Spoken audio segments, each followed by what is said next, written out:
Olá, amigos da Ouro Fino, uma boa noite para vocês. Meu nome é Bruno Freitas, sou especialista técnico em reprodução aqui pela Ouro Fino e hoje nós vamos discutir um tema muito importante, que é o manejo reprodutivo em fêmeas de leite. Então, você que tiver alguma dúvida, pode deixar o seu recado, pode deixar a sua dúvida, que nós vamos tentando responder aí ao longo da apresentação, ok? Então, por que esse tema é muito importante? Porque o manejo reprodutivo é importante para a fêmea de leite.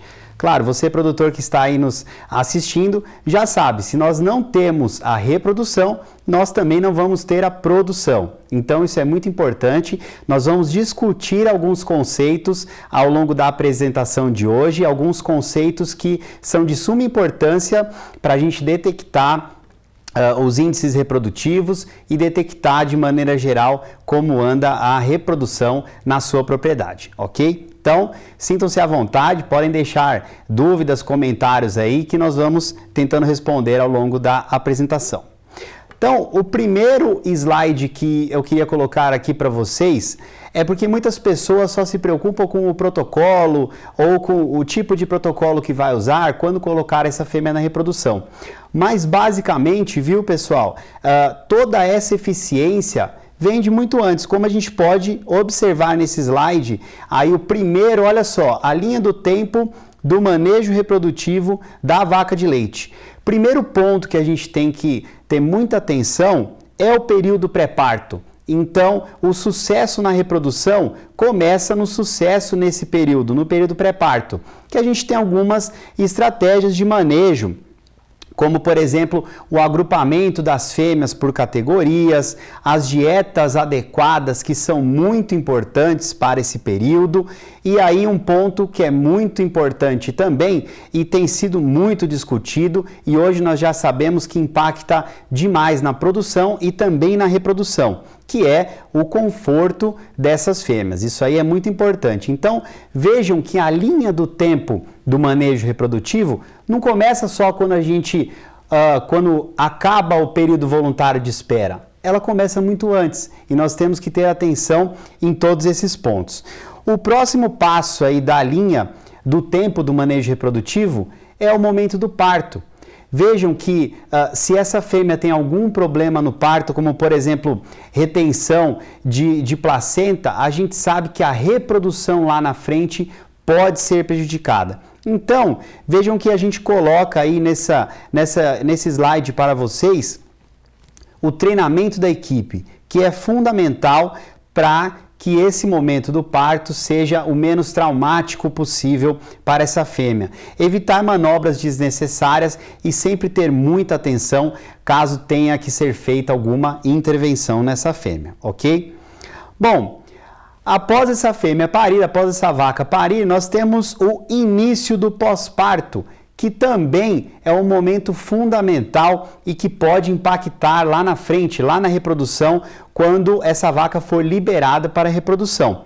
Vejam que está escrito aí para vocês, no início do pós-parto é muito importante monitorar a saúde desses animais, dessas fêmeas e principalmente, viu, fazer um diagnóstico rápido e um tratamento preciso caso essa fêmea tenha algum tipo de problema nesse pós-parto imediato, alguma, por exemplo, retenção de anexos, alguma inflamação, infecção uterina e diversos outros problemas que essa fêmea pode ter, ok? Bom, e aí então nós temos aí o período de espera voluntário, né, que é o tempo que nós devemos aguardar até iniciar a reprodução nessa fêmea.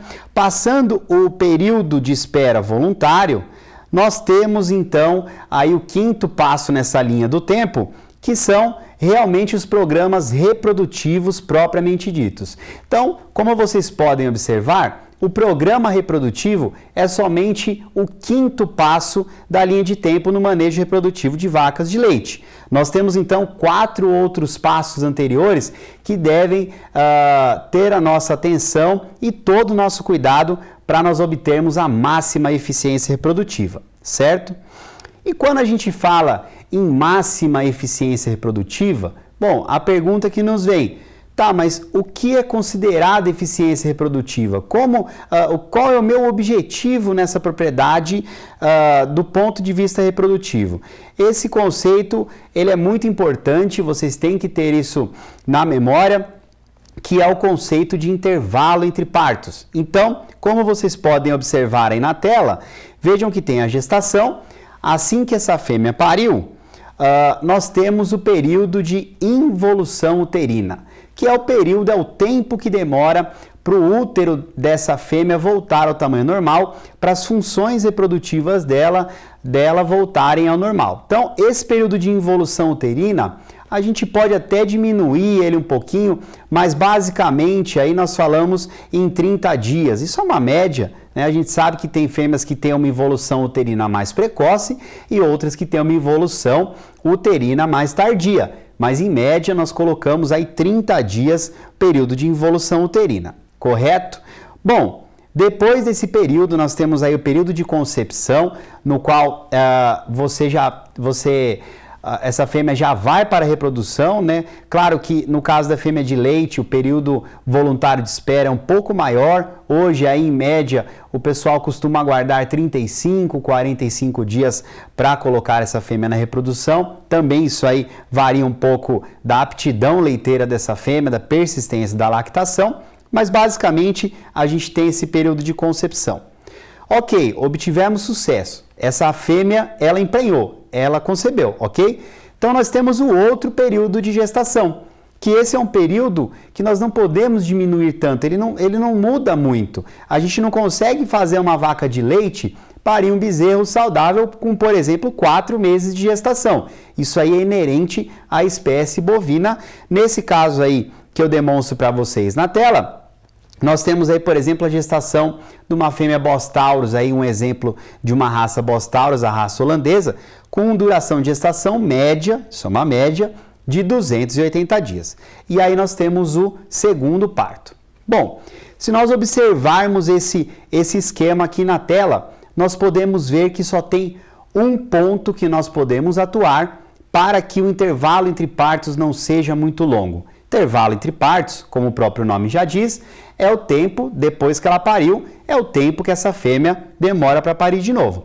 Então, se nós observarmos aí no esquema, nós só temos esse período de concepção, é onde nós devemos ser eficiente. A partir do momento que essa fêmea foi liberada para a reprodução, nós não podemos demorar para emprenhar essa vaca. Nós temos que ser eficientes. Vejam que nesse caso aí, se nós quisermos ter um intervalo entre partos de 12 meses, hoje, propriedades de leite, nós já falamos em um pouquinho mais, talvez 13 meses, mas tudo bem. Colocando um exemplo aí de intervalo entre partos de 12 meses, nós temos um período de serviço de apenas 85 dias. Descontando o período de involução uterina, nós temos muito pouco tempo para emprenhar essa vaca. Então, nós precisamos ser muito eficientes. E aí, é claro, no caso de raças mais a Bos Indicus, um exemplo aí, a raça Gir, né? Nós temos uma gestação um pouquinho mais longa, e isso piora um pouquinho as coisas, porque o período de serviço para a gente ter um intervalo entre partos curto, ajustado, é menor ainda. Então, nós temos que ser sempre muito eficientes. Esse é o nosso objetivo em uma propriedade de leite. Tudo bem, Bruno, mas ok, você falou do intervalo entre partos, que é muito importante que esse intervalo entre partos esteja ajustado ao redor de 12, 13 meses. Mas por que isso é importante?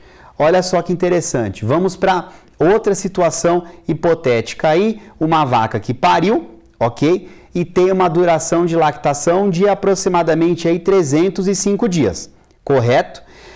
Bom, ajustando aí o período de serviço e fazendo ela emprenhar aos 85 dias após o parto, nós temos a duração de gestação de 280 dias e aí ela vai parir de novo com um ano, um intervalo entre partos de 12 meses. Olha só que interessante. Então, nós temos um período de serviço que é esse retângulo azul aí no canto esquerdo. Um período de serviço curto vai levar a um período seco curto também, correto?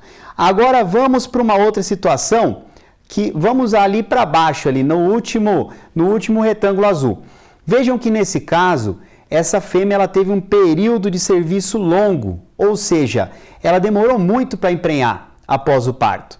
Qual que é a conclusão direta disso? Vejam que aí à direita, nos retângulos vermelhos, o período seco também foi estendido. E isso aí é prejuízo na certa, porque ela ficou muito tempo seca, porque você demorou muito tempo para emprenhar essa fêmea. Ah, Bruno, mas eu consigo esticar a lactação das minhas vacas, eu consigo fazer elas produzirem por mais de 305 dias. Nesse caso, o período seco nem seria tão grande assim. Mas olha só o problema e eu vou mostrar para vocês nesse próximo slide aqui.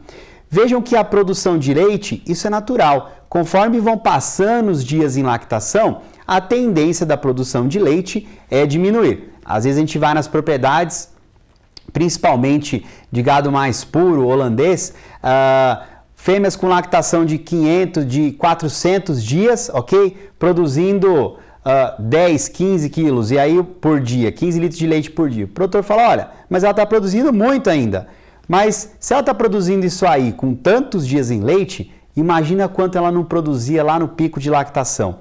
Muito mais. Então, voltando aqui para o slide, vocês podem observar que a partir do momento que vão se passando os dias em leite e deslocando aí esse eixo para a direita, o lucro líquido vai diminuindo, pois o custo com alimentação não reduz tanto assim. Isso aí principalmente em rebanhos em sistema fechado, aí, em compost barn, em freestyle, mas vejam que a produção de leite cai muito. E o custo com o alimento cai, ok? Mas não tanto assim.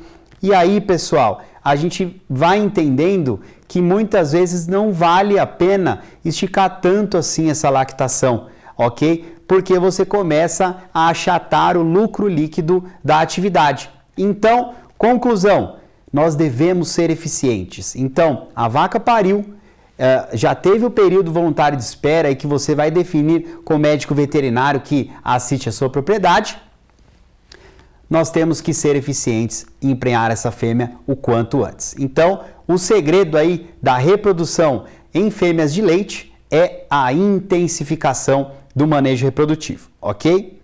Bom, e aí nós vamos para esse próximo slide aqui que é muito interessante, é uma conta e olha só, vamos pegar aí nessa primeira linha, uma produção por lactação de 2.000 litros aí, ok? Uma produção baixa. Vejam que, conforme eu diminuo o intervalo entre partos, nós temos uma maior produção de leite por vaca por ano, por todos esses motivos que nós já conversamos aqui até agora. Então, isso aqui demonstra aí na ponta do lápis como a gente tem que ser eficiente. Não pode ter um intervalo entre partos muito longo na sua propriedade, correto? Também nós vamos falar um pouquinho, bom, ok, então o que impacta aí nessa reprodução? O que valeria a pena a gente discutir um pouco, que pode impactar bastante nesse número? Primeiro, a produção de leite, ok? O que a gente sabe que quanto maior o desafio produtivo dessa fêmea, quanto mais leite ela está produzindo, a gente sabe que ela tem que comer mais, maior ingestão de matéria seca, é maior o desafio também da reprodução.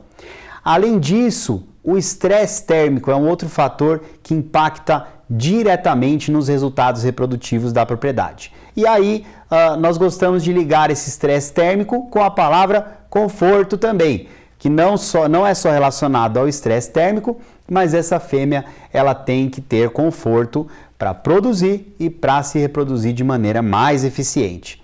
E aí também o conforto está ligado também à sanidade, pois se nós temos instalações que não propiciem conforto, nós podemos ter alguns problemas também, como por exemplo, excesso de mastite, excesso de problemas de casco, e tudo isso aí impacta na reprodução. Tudo isso aí faz essa fêmea não ser eficiente do ponto de vista reprodutivo, demorar muito para emprenhar, aumentar o intervalo entre partos, e aí a gente já conversou sobre o problema que isso aí pode trazer para você na sua fazenda, ok? Bom, e aí a gente também, nós vamos falar um pouco também sobre a IATF, por que utilizar essa tecnologia que é, na verdade, mais uma ferramenta à nossa disposição para sermos eficientes do ponto de vista reprodutivo. Então, por que utilizar a IATF? Inseminação artificial em tempo fixo em fêmeas de leite. Vejam que nós podemos ter um comparativo aqui. O que seria mais eficiente? Por exemplo, inseminar observando o cio ou colocar o touro nessas fêmeas, monta natural, ou a IATF. O que seria mais eficiente? Vamos comparar então, na verdade, agora a inseminação artificial, então quer seja por observação de cio ou por IATF, então vamos comparar inseminação artificial versus o touro, cobertura por monta natural. Qual seria a diferença? A questão, pessoal, seria o mérito genético, o que esse touro vai imprimir de características produtivas nessas fêmeas, nas filhas dessas vacas. O que a gente sabe é que hoje pouquíssimos touros são avaliados, então nós temos esse problema do melhoramento genético. Vejam nessa simulação que com monta natural aí, colocando um touro que imprime até uma capacidade de produção de leite maior em suas filhas, demoraria aí mais ou menos 10 gerações para passar de uma lactação de 4.200 litros para uma lactação de 6.000 litros, ok? Vejam que 30 anos, isso aí demoraria 10 gerações. Vejam que a partir do momento que nós começamos a usar a inseminação artificial, e aí com touros provados, melhoradores, nós conseguimos encurtar em 18 anos o tempo que demoraria para essas filhas atingirem uma produção mais alta. E só em 4 gerações a gente já teria essa produção. Então, já mostrei para vocês, o melhoramento genético é parte fundamental da inseminação artificial. Bom, então voltamos aqui para o nosso gráfico. Acho que o touro aqui já está descartado desse nosso gráfico. Vamos comparar então inseminação artificial, ou seja, observa o cio insemina essa vaca, com a IATF, que seria inseminação artificial em tempo fixo com os protocolos reprodutivos, ok? Qual seria aí o grande trunfo da IATF? Na verdade, o grande trunfo da IATF vem do grande entrave da inseminação artificial por observação de cio, que é a baixa taxa de detecção de cio. Hoje, em fazendas propriedades, uma média, propriedade muito boa que observa muito cio, essa taxa aí de detecção não passa dos 50%. Então, metade das vacas não estão sendo inseminadas, aí a gente perde o cio delas, e aí vocês sabem, só dali a 21 dias para a gente conseguir observar esse cio novamente, ok? Então, a baixa taxa de detecção de cio é um entrave que prejudica esse tipo de tecnologia. E olha só que interessante, lembra que eu falei que a produção de leite, cada vez que essa fêmea ela é mais desafiada a produzir mais leite, ela também vai ser mais desafiada na reprodução. Vejam aí que a grande maioria dos cios de fêmeas de alta produção de leite, ou seja, 60% desses cios tem duração de menos de 8 horas. Conclusão, em uma propriedade na qual, por exemplo, nós temos apenas 2 ordenhas aí, se essas fêmeas são observadas em cio apenas no momento de trazer elas para serem ordenhadas, provavelmente a gente já vai perder muito cio aí nesse caminho. Então, quanto mais a gente desafia essa fêmea do ponto de vista produtivo, mais desafio a gente vai ter na reprodução também. Então, duração curta de estro. Isso aumenta a dificuldade de se utilizar a inseminação artificial por observação de cio, ok? E aí nós vamos agora para um outro estudo que vai mostrar exatamente o benefício da IATF, que é esse estudo da Alessandra aqui, que foi feito com vacas de leite de alta produção. Vejam o delineamento. Então, um grupo de vacas, tivemos o período voluntário de espera aí de 60 dias. Quando elas foram liberadas para observação de cio. Então, só inseminação artificial por observação de cio, correto? Já o outro grupo recebeu um protocolo aí nesse primeiro serviço. Então recebeu um protocolo de IATF e depois elas foram seguindo no repasse por observação de cio, correto? Então, olha só a taxa de concepção. Como que foi a taxa de concepção aqui nesse caso? Foi igual para os dois grupos. Ué, Bruno, então por que eu vou gastar então com protocolo de IATF se a concepção é igual à concepção da inseminação artificial se eu ficar olhando o cio dela? Não vou ter o custo com o protocolo. Qual seria o benefício então da IATF? O benefício, pessoal, está aqui nesse próximo gráfico, ó. É quanto tempo essas fêmeas demoraram para emprenhar. Vejam que a IATF, as fêmeas que receberam o primeiro protocolo de IATF, elas emprenharam em média 14 dias mais cedo do que as fêmeas com inseminação artificial por observação de cio. E aqui eu vou até deixar um pouquinho mais nesse gráfico aqui, porque ele é muito importante. Aqui está o grande trunfo da IATF, é você ser mais eficiente e fazer essa fêmea emprenhar mais cedo, certo? E aí, já falei bastante aqui, então uma pausinha só para mandar um abraço aqui para o Diego Bernardo que está assistindo a gente, Rodrigo Alberto, a Ione Caetano, Janaína Ribeiro, Eduardo Vilela, a Terezinha Gomes, o João Santos e o Caio Borgata. E obrigado, viu, pessoal, pela audiência aí, um abração para vocês. E temos uma pergunta aqui, vamos aqui ver essa pergunta aqui. Deixar a vaca sem prenhez por muito tempo, induzindo a lactação, é saudável? Pergunta aí da Terezinha, muito interessante essa pergunta, viu, Terezinha? Bom, nós temos que ter as prioridades. Qual é a prioridade no manejo reprodutivo dessa vaca? É fazer ela emprenhar. Claro que a gente sabe que, mesmo com todos os nossos esforços, tem algumas fêmeas que não emprenham.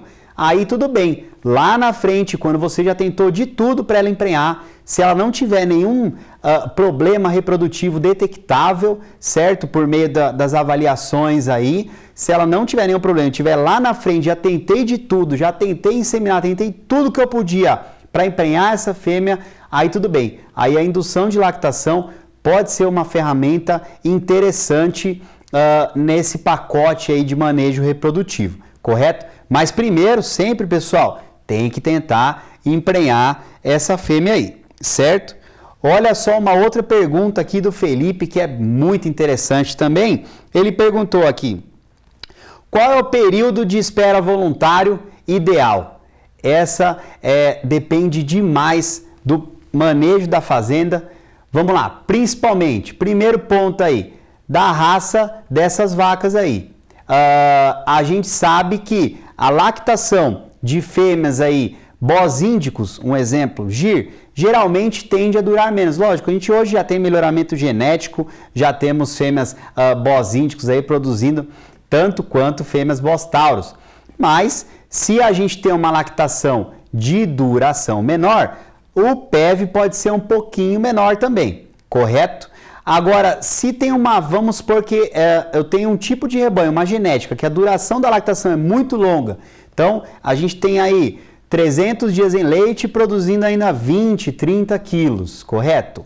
Se eu deixar o meu PEV muito curto, ela vai, e eu conseguir emprenhar ela vai estar perto do parto, produzindo muito leite. E aí eu não consigo secar essa vaca, aí eu vou ter problema também. Então tudo depende, viu, Felipe, do seu manejo, do tipo de gado que você tem aí.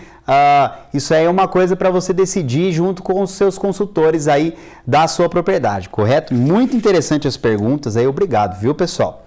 E vamos seguir na nossa apresentação. Então, olha só. Mostrei para vocês qual que é o trunfo da IATF, o grande trunfo, é você ser eficiente, é você conseguir emprenhar essa fêmea em menos tempo. Isso aí é eficiência reprodutiva, eficiência produtiva e principalmente, pessoal, eficiência econômica, tá? Então aí vai mais um esquema para vocês mostrando todos os benefícios dessa biotecnologia que veio para ficar e cresce a cada ano. Vejam que a gente já falou aqui uma meia hora e 40 minutos para vocês e não falamos nada sobre os protocolos em si. Por quê? Geralmente, pessoal, o que tem se discutido muito hoje é essa questão dos outros pontos, todos esses pontos que eu mencionei para vocês. Mas já que nós estamos aqui falando de IATF, de protocolos reprodutivos, vou mostrar algumas sugestões aí para vocês. A Ouro Fino tem a linha completa de reprodução, então qualquer protocolo que você quiser fazer na sua propriedade, pode ter certeza que converse aí com o consultor da Ouro Fino da sua região, que ele vai te indicar, aí ele vai ter disponível sim. Claro, viu, pessoal? Sempre busque a ajuda aí do pessoal especializado, ok? Então, do médico veterinário, do seu consultor aí que atende a sua propriedade. Sempre temos que ter a participação do médico veterinário na escolha aí desses protocolos aí para delinear o seu protocolo reprodutivo. Claro, tem algumas sugestões. A gente tem essa sugestão aqui que vai aparecer na tela para vocês do protocolo base. O que é o protocolo base? É um protocolo para fêmeas fêmeas mestiças, geralmente criação a pasto, que não estão com tanto desafio reprodutivo. Geralmente o pessoal utiliza o protocolo base, lembrando que isso é uma sugestão, viu, pessoal? Não, o protocolo ideal é aquele que se ajusta ao seu manejo, à sua propriedade. A Ouro Fino vai ter esse protocolo ideal. Esse aqui é uma sugestão de protocolo base, ok? E temos também, agora mudou aí para vocês na tela, temos também o protocolo desafio, das vacas que estão em desafio, ou seja, geralmente um gado mais puxado para o Bos Taurus, então mais apurado, uma produção de leite maior, geralmente sujeito aos desafios de estresse térmico, de problemas de conforto. Então, assim, lógico, isso aqui não vai resolver, como eu falei para vocês, a gente tem que ajeitar todo esse manejo da propriedade, mas está aqui um protocolo que funciona muito bem, aí maximizado para esse tipo de fêmea, para a fêmea que está em desafio, correto? E nós temos aqui também mais uma pergunta aqui do Leandro. O Leandro pergunta aqui para a gente, quais protocolos podem ser utilizados na ressincronização? Só para explicar aí para o meu amigo que ainda não sabe o que é ressincronização, se alguém não souber, ressincronização nada mais é do que uma re-IATF, ou seja, faço um protocolo de ATF, quando vou fazer o diagnóstico de gestação, eu vejo que essa fêmea não emprenhou, ela continua vazia. A ressincronização é quando a gente coloca outro protocolo de ATF para ela ser inseminada novamente, essa fêmea aí que não emprenhou. Qual o protocolo para ser usado na ressincronização? Basicamente, viu, Leandro? São os mesmos protocolos da primeira IATF. Então, nas fêmeas de leite, principalmente, não temos aí alteração, pode utilizar o mesmo protocolo. Lógico, tem que fazer o diagnóstico primeiro para ter certeza que ela está vazia, ok? Então, pessoal, eu acho que nós falamos bastante aí dos pontos principais da reprodução em vaca de leite. Se tiver aí um slide, uma lembrança que eu deixo para vocês, essa questão aqui de que a reprodução dessas fêmeas de leite não começa só no manejo reprodutivo, viu, pessoal? Voltando para a tela aqui, que eu coloquei de novo o slide para vocês, ela vem de muito antes. Então a gente tem que ter um cuidado no pré-parto, tem que ter um cuidado no periparto e no momento do parto, no pós-parto também, durante o período voluntário de espera.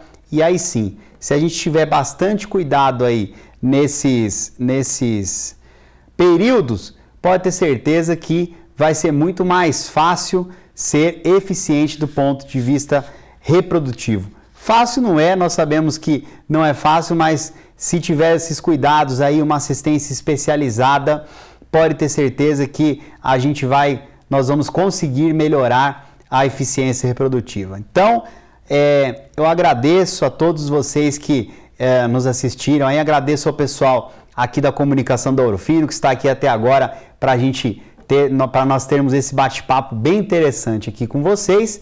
Me despeço aqui, uma boa noite para todo mundo e vamos ser eficientes, ok? Um grande abraço e muito obrigado pela atenção de vocês.